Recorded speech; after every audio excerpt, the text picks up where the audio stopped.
नमस्कार दोस्तों, जय श्री कृष्णा। मैं मोमिता स्वागत करती हूँ आप सबको मेरी YouTube channel knowledge with Momita में। आज देवउठनी एकादशी है। आप सबको मेरी तरफ से देवउठनी एकादशी का हार्दिक शुभकामनाएं। आज मैं आप सबके साथ देवउठनी एकादशी का शुभ मुहूर्त, पूजा विधि और व्रत कथा शेयर करूंगी। तो चलिए शुरू करते हैं। ओम नमो भगवते वासुदेवाय नमः।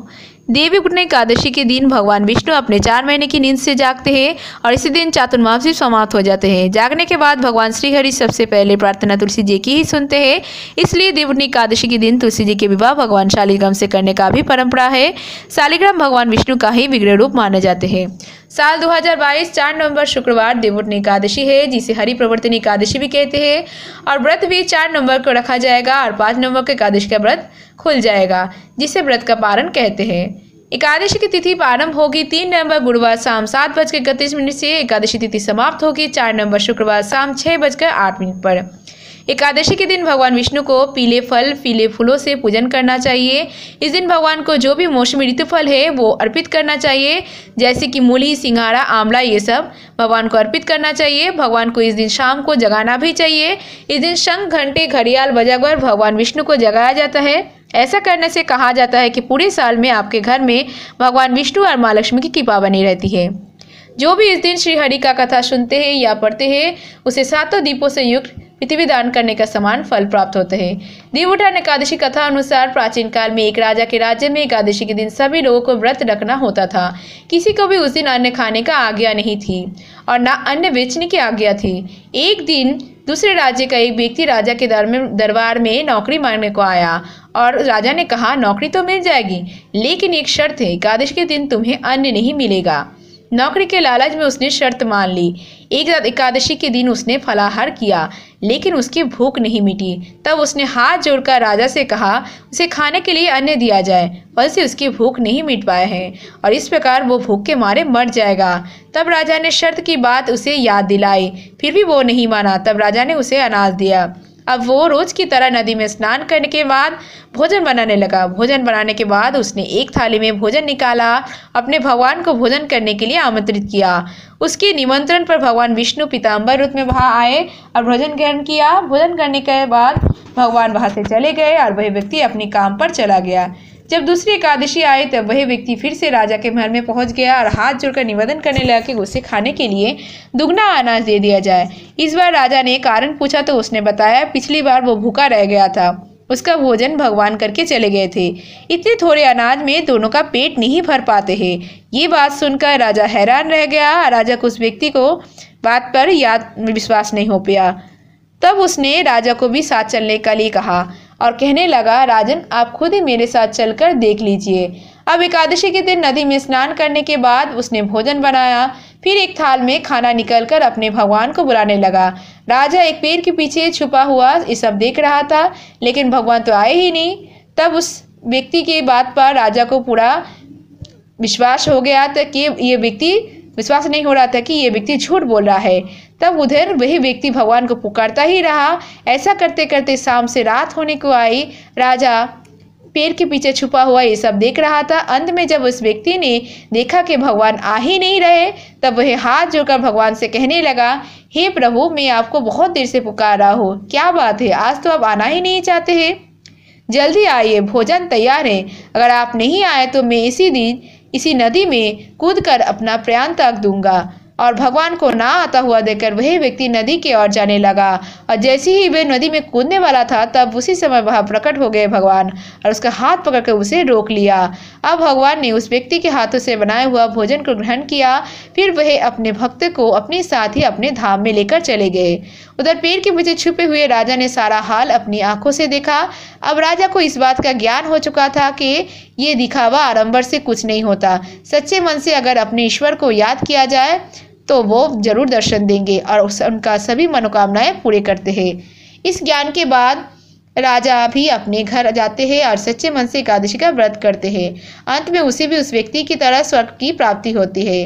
देवउठनी एकादशी की दूसरी कथा के अनुसार भगवान श्री कृष्ण की पत्नी सत्यभामा को अपने रूप पर बड़ा अभिमान था। अब वह सोचा करती थी कि वह सबसे ज्यादा सुंदर है, इसी कारण श्री कृष्ण उनसे अधिक स्नेह रखते हैं। एक दिन जब नारद जी वहां आए तो सत्यभामा जी कहने लगी कि आशीर्वाद दीजिए, अगले जन्म में भी भगवान कृष्ण मुझे पति रूप में प्राप्त हो। तब देवर्षि नारद कहने लगे कि नियम यही है, यदि कोई व्यक्ति अपने प्रिय वस्तु इस जन्म में दान करे तो वह अगले जन्म में उसे प्राप्त होगी। अतः तुम भी श्री कृष्ण को मुझे दान रूप में दे दो, तब वह तुम्हें अगले जन्म में जरूर मिलेंगे। सत्यभामा ने श्री कृष्ण को नारद जी के दान रूप में दे दिया। जब नारद जी उन्हें ले जाने लगे तब अन्य रानियां उन्हें रोकने लगी। इस पर नारद जी कहने लगे कि यदि श्री कृष्ण के बराबर सोना या रत्न दे दो तो हम उन्हें छोड़ देंगे। तब तराजू के एक पल्ले में श्री कृष्ण बैठे और दूसरे पल्ले में सभी रानियां अपने अपने आभूषण चढ़ाने लगे, पर पल्ला तस्य मस नहीं हुआ। ये सब देखकर सत्यभामा जी ने कहा, यदि मैंने इनसे दान दिया है तो मैं ही उसे उबाल लूंगी।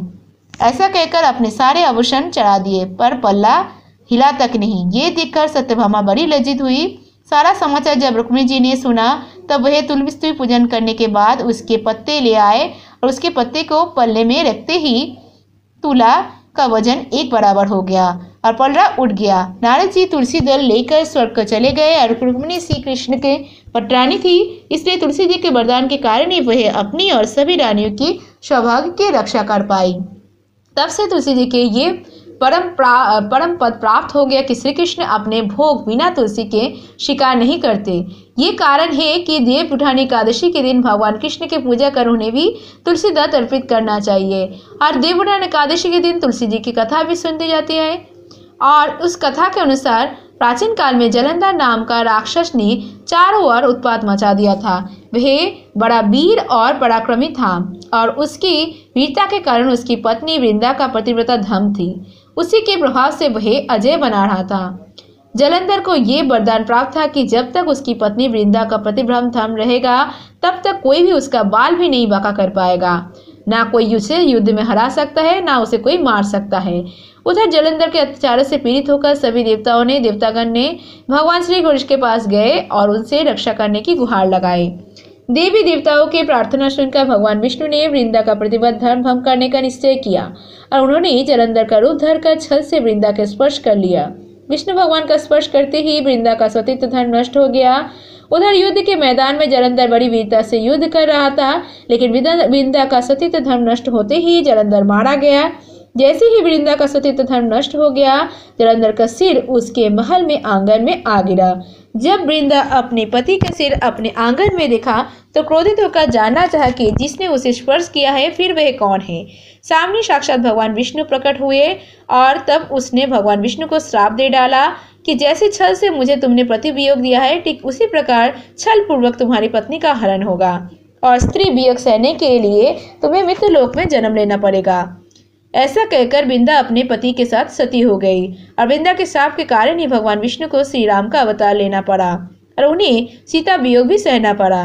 जिस जगह वृंदा सती हुई उस जगह तुलसी का पौधा उत्पन्न हो गया और वृंदा अपने उस जन्म में भगवान विष्णु को पत्थर हो जाने का श्राप दिया था, जिस कारण भगवान श्री हरि शालिग्राम रूप में अवतारित हुए और तुलसी विवाह के दिन भगवान शालिग्राम की विवाह तुलसी जी के साथ किया जाता है। ये थी देवउठनी एकादशी की कथा। आप बात करते हैं पूजा विधि के बारे में। कृष्ण पक्ष और शुक्ल पक्ष की 11वीं तिथि को एकादशी का व्रत रखा जाता है। एकादशी तिथि भगवान श्री हरि को समर्पित है और हर एकादशी का अपना अलग अलग महत्व है। इस तरह से कार्तिक मास में शुक्ल पक्ष की एकादशी का भी विशेष महत्व रखा गया है और इस दिन भगवान विष्णु 4 माह के लंबी निद्रा से जागते हैं, इसलिए इस एकादशी को देवउठनी एकादशी के नाम से जाना जाता है। इस बार देवउठनी एकादशी के दिन मुहूर्त में ब्रह्म मुहूर्त में स्नान आदि से निवृत्त होने के बाद भगवान विष्णु जी की पूजा करते हुए व्रत का संकल्प ले, श्रीहरि विष्णु की प्रतिमा ले और उनके जागने का आवाहन करे और सायंकाल में पूजा स्थल पर घी के गारा दिए देवी देवताओं के समक्ष जलाए। यदि संभव हो तो गन्ने का मंडप बनाकर बीच में विष्णु जी की मूर्ति रखे। भगवान श्री हरि को गन्ना, सिंघारा, लड्डू जैसे मौसमी फल अर्पित करे। एकादशी की रात एक घी का दीपक जलाए। अगले दिन व्रत समाप्त होने के बाद ही इसका पारण करे। राधे राधे। आज की वीडियो अगर अच्छी लगी तो वीडियो को लाइक शेयर, चैनल को सब्सक्राइब जरूर कीजिएगा और सब्सक्राइब के बगल में बेल आइकन दबाना मत भूलिएगा। इससे आपको आने वाले वीडियो के नोटिफिकेशन जल्द से जल्द मिल जाएंगे। और कमेंट में लिखना मत भूलिएगा वीडियो कैसी लगी। आज के लिए इतना ही, मिलूंगी नेक्स्ट वीडियो में। तब तक के लिए tata bye, thanks for watching. Radhe Radhe, जय श्री कृष्णा।